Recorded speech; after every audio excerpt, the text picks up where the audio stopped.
नमस्कार। 4C supreme law partners के इस नए कानूनी एपिसोड में मैं advocate doctor Ajay Kumar Pande supreme court of India से पुनः लेकर हाजिर हूँ एक मुकदमा सुप्रीम कोर्ट से। जी हाँ, बड़ा ही चर्चित मुकदमा है यह सुप्रीम कोर्ट में, जिस पर आज फैसला आया। आज हम इस पहलू का, इस मुकदमे पे जो निर्णय आया है उसके लोकसभा चुनाव 2024 पे क्या असर पड़ेगा। मैंने पिछले एपिसोड में आपसे कहा था कि अब लोकसभा चुनाव के मोड में देश आ चुका है, चुनाव की घोषणा हो चुकी है। तो खास करके वो विषय जो पिछले 5 साल से हवा में तैरते रहे, मसलन ईवीएम है, मसलन राहुल गांधी जी के मेंबर ऑफ पार्लियामेंट के तौर पर उनका डिसमिस किए जाने का केस था, या टीएमसी की सांसद मुहैया मोइत्रा का केस है, इलेक्टोरल बॉन्ड है। जी, मैं लेके आऊँगा इलेक्टोरल बॉन्ड पे भी एपिसोड। तो इन सब के कानूनी निहितार्थ तो जो होंगे वो होंगे। आपने देखा राफेल पे पिछले चुनाव में राहुल गांधी की एक टिप्पणी और फिर सुप्रीम कोर्ट में उनका माफीनामा कैसे पूरे चुनाव के परिदृश्य को बदल कर रख दिया।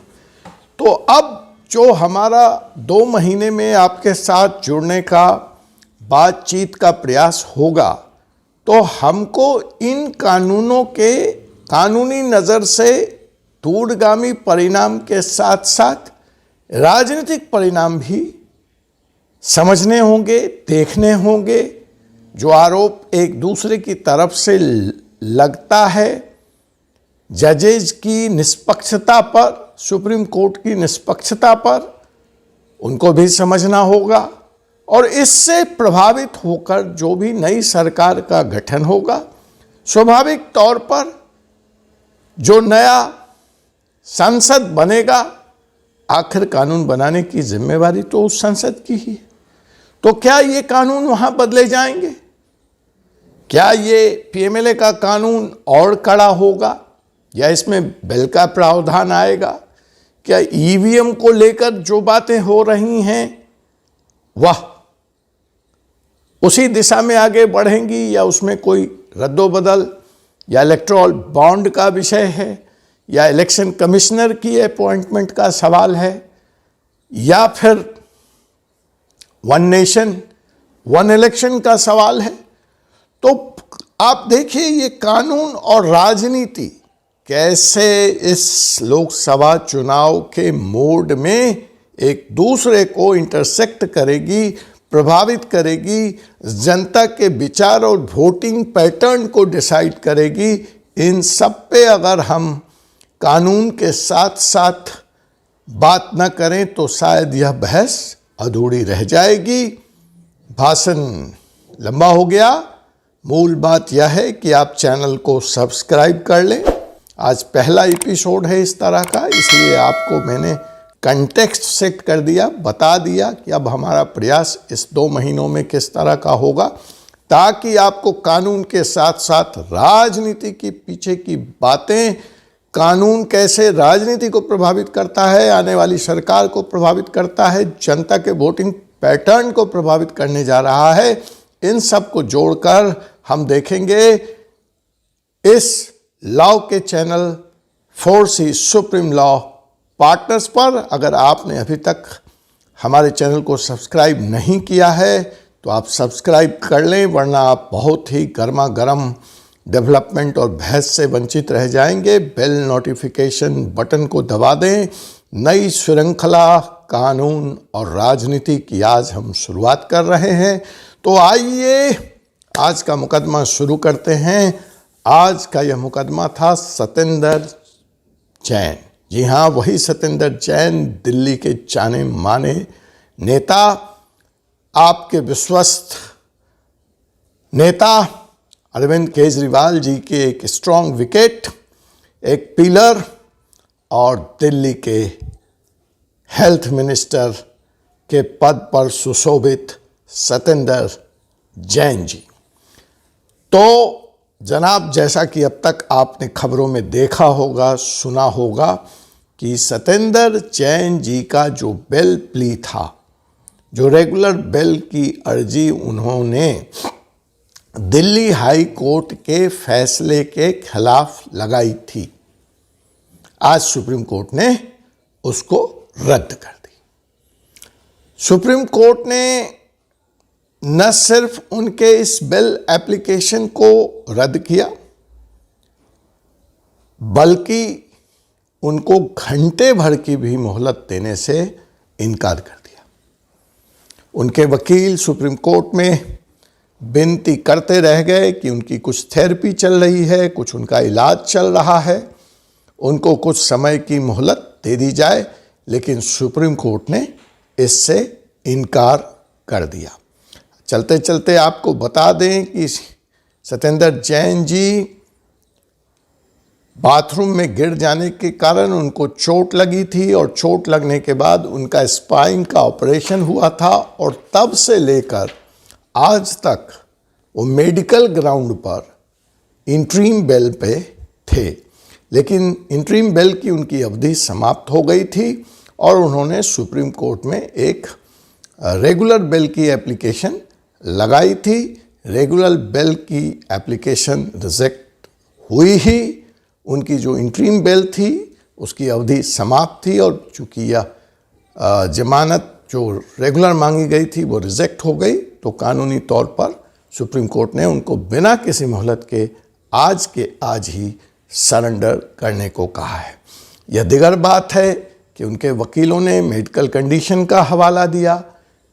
उनके वकीलों ने, आज हम उस बहस में नहीं पड़ेंगे अनलेस एंड अनटिल आप कमेंट में नहीं जाएंगे, उनके वकीलों ने यह भी साबित करने का कोशिश किया कि जो सीबीआई और ईडी का मुकदमा है वो कहीं से सत्येंद्र जैन पर स्टैंड नहीं करता है, प्रीडिकेट ऑफेंस बना ही नहीं सीबीआई के शिकायत के अनुसार, तो पीएमएलए उसमें कहाँ से आ गया। डिसप्रोपोर्शनेट एसेट्स भी प्रूव नहीं होता है। ये दिगर बात है कि ईडी ने 12 करोड़ की संपत्ति उनकी जब्त कर रखी है 2010 और 2012 में, और फिर 2015 और 2016 में 4.63 करोड़ की संपत्ति उन्होंने जब्त कर रखी है। लेकिन उनके वकीलों ने यह कहा कि यह डिस्प्रोपोर्शनेट एसेट्स का मामला नहीं है, क्योंकि यह संपत्ति उनकी नहीं है। वो कानूनी तफसीलियां हैं, मैं उसमें आज नहीं जा रहा। लेकिन उन्होंने यह भी साबित करने की कोशिश की गई कि जिस समय का यह आरोप है उस समय वो पब्लिक सर्वेंट नहीं थे, तो प्रिवेंशन ऑफ करप्शन एक्ट जिसके तहत सीबीआई ने पहला मुकदमा दर्ज किया है सत्येंद्र जैन जी पे, वो भी उनके खिलाफ नहीं बनता है। लेकिन कोर्ट ने तमाम दलीलों को नकार दिया और उन्हें किसी भी तरह की फौरी राहत देने से इनकार कर दिया। यह तो बैकग्राउंड हुआ आपके केस का। अब इसके जो राजनीतिक निहितार्थ हैं वह यह है कि आज से दिल्ली की फिजा गर्म है, बदली हुई है, बदल जाएगी। अपोजिशन, खास करके बीजेपी, अपोजिशन मीन्स यहाँ पे जो दूसरा दल है बीजेपी, उसके महारथी अब आप पर लगातार हमलावर होंगे और उनके चरित्र को जनता के सामने एक करप्ट नेता के तौर पर प्रस्तुत करते नजर आएंगे। आज शाम से टीवी डिबेट्स में, तमाम अखबारों में ये बात होगी, और यह बात तय है कि दिल्ली का चुनाव, कम से कम दिल्ली और साथ में पंजाब भी प्रभावित होगा, यह करप्शन के मुद्दे पे लड़ा जाएगा। अरविंद केजरीवाल चाहे महंगाई की बात करें, चाहे बेरोजगारी की बात करें, जो अक्सर वो भाजपा के खिलाफ उठाते हैं, वह भ्रष्टाचार के सामने खोखला नजर आएगा और उड़ता हुआ नजर आएगा। 3 नेता जेल में हैं। इस वक्त आपके संजय सिंह, मनीष सिसोदिया और अब ये सत्येंद्र जैन जेल में थे ही, और केजरीवाल पे भी खतरे के बादल मंडरा रहे हैं। केजरीवाल ने जो ईडी के सामने नहीं प्रस्तुत हुए और बेल ले आए हैं राउज एवेन्यू कोर्ट से, सीबीआई कोर्ट से, उससे ऐसा लगा था कि मामला थोड़ी देर के लिए केजरीवाल जी के समर्थन में, आपके समर्थन में शिफ्ट हो रहा है।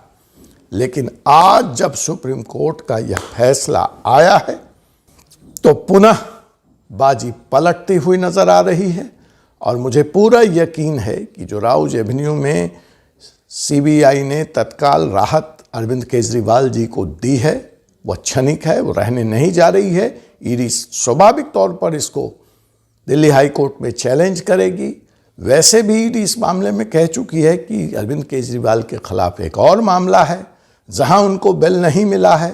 तो जो देखने में ऐसा लग रहा था कि अरविंद केजरीवाल को अपने इन कानूनी लड़ाइयों से राहत मिल रही है, वैसा फिलहाल कुछ होता हुआ नजर नहीं आ रहा है।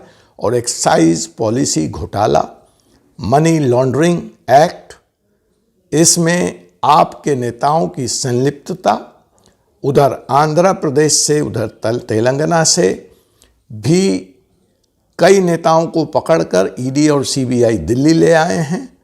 तो एक तरफ इधर चुनाव की सरगर्मियां चल रही होंगी और दूसरी तरफ कानून अपना काम कर रहा होगा। इन सब का परिणाम यह होगा कि आप जो बड़े बड़े स्वच्छता के, राजनीति में भ्रष्टाचार को ख़त्म कर देने के, राजनीति में नेताओं के खर्चों पर लगाम लगाने के जो लुभावने वादे करके लाई थी, या दिल्ली को एक बेहतर विकल्प देने का वादा करके लाई थी, या दिल्ली को एक मॉडल स्टेट की तरह चलाने का वादा करके लाई थी, जो वो अस्पताल की, मोहल्ला क्लिनिक की, स्कूल की बात करते हैं, उनकी हर स्कीम करप्शन के अंतिम बिंदु पर जाकर खत्म होती हुई नजर आती है। ऐसी स्थिति में सुप्रीम कोर्ट के इस निर्णय से न सिर्फ दिल्ली का चुनाव बल्कि स्वाभाविक तौर पर आपका जो परफॉर्मेंस है पंजाब में, वह भी प्रभावित होगा और इसका खामियाजा कांग्रेस को भी भुगतना होगा। इसका खामियाजा अखिलेश यादव को भी भुगतना होगा, क्योंकि कहीं ना कहीं ये सब इंडिया गठबंधन के घटक दल हैं और हर दल इस वक्त करप्शन की मार झेल रहा है। कांग्रेस को हाई कोर्ट ने 100 करोड़ के इनकम टैक्स इवेजन मामले में राहत देने से इनकार कर दिया है। टैक्स का पैसा जमा करने के लिए समय देने से इनकार कर दिया है। बाकी सोनिया गांधी, राहुल गांधी, प्रियंका गांधी जो बेल पे हैं वो अलग मसला है। प्रियंका गांधी के खिलाफ ईडी की कार्रवाई लगातार चल रही है और क्या पता प्रियंका गांधी ही थोड़ी देर दिनों में इस चुनाव के दरमियान में सलाखों के पीछे हों। उधर अखिलेश यादव जी का बालू घोटाला खुल गया है, उसमें कार्रवाई हो रही है, उसमें उनको तलब किया है सीबीआई ने। लालू जी की तो बात ही निराली है। तेजस्वी, लालू, मीशा यादव लगातार सीबीआई और ईडी के सामने पेश हो रहे हैं और उन पर जो आरोप लगे हैं उसका जवाब दे रहे हैं। तो विपक्षी गठबंधन के इन तमाम नेताओं के पांव गहरे भ्रष्टाचार के दलदल में धंसे नजर आते हैं। बचाव में यह इसे राजनीतिक बदले की कार्रवाई, सीबीआई, आईटी, ईवीएम से चुनाव लड़ने की भाजपा की साजिश बताते हैं। लेकिन जनता इतनी भी भोली भाली नहीं है कि वह यह सवाल न पूछे इन नेताओं से कि बताइए यह मुकदमे तो कांग्रेस के राज्य के हैं, कांग्रेस ने यह मुकदमा आपके खिलाफ दर्ज किया था या करवाया था, आज तो उसमें सिर्फ कार्रवाई आगे बढ़ रही है और एक तो एक हमाम में सब नंगे हैं एक साथ, और वह फिर बीजेपी को डिटर्जेंट पाउडर बताते हैं, वॉशिंग मशीन बताते हैं। सवाल इस बात का है कि जब अपना ही दाल काला हो तो हम दूसरों को क्या कहें, दूसरों की तरफ क्या उंगली उठाएं। तो फिलहाल यहाँ पर अपोजिशन भ्रष्टाचार के मुद्दे पर बहुत गंभीर संकट में फंसा हुआ नजर आता है, और यह कहना कि इससे लोकसभा का चुनाव पूरे देश का प्रभावित नहीं होने वाला है, सिर्फ इन कानूनी फैसलों के कानूनी निहितार्थ होंगे, थोड़ी अतिशयोक्ति होगी। तो हम इन कानूनी फैसलों के दूरगामी राजनीतिक परिणामों को देख करके चलें। आज से मीडिया का भी डिस्कोर्स बदलेगा, जो कि बहुत हद तक पब्लिक परसेप्शन और उनके वोटिंग बिहेवियर को प्रभावित करने वाला है। बाकी तो जब ईवीएम के बटन दबेंगे और उसका परिणाम आएगा, तभी हम कंक्लूसिव रूप से कह सकते हैं कि यह चुनाव भ्रष्टाचार बनाम स्वच्छ सरकार के मुद्दे पर जो लड़ा जा रहा है, उसमें किसकी जीत हुई, किसकी हार हुई। कानून लगातार अपना काम करता रहेगा, और अगर अपराध सिद्ध हुए तो जीतने के बाद भी इन नेताओं को जेल जाना पड़ेगा, और अगर इनकी सजा 2 साल से ज्यादा हुई तो इनकी सदस्यता भी रद्द होगी। ऐसी स्थिति में मैं advocate doctor Ajay Kumar Pande, supreme court of India, आपसे एक ही निवेदन कर सकता हूं, अपना वोट डालें, जरूर डालें, सोच समझ कर डालें कि आप जिसको चुन रहे हैं, क्या वो आपकी रहनुमाई, क्या वो आपका नेतृत्व आने वाले 5 सालों तक सुरक्षित रूप से कर सकता है क्या। इसी के साथ मुझे अनुमति दीजिए, आपसे पुनः मुलाकात होगी कल एक ऐसे ही एपिसोड के साथ, एक ऐसे ही ज्वलंत मुद्दे के साथ। तब तक मुझे एडवोकेट डॉक्टर अजय कुमार पांडे को अनुमति दीजिए। जय हिंद, जय भारत।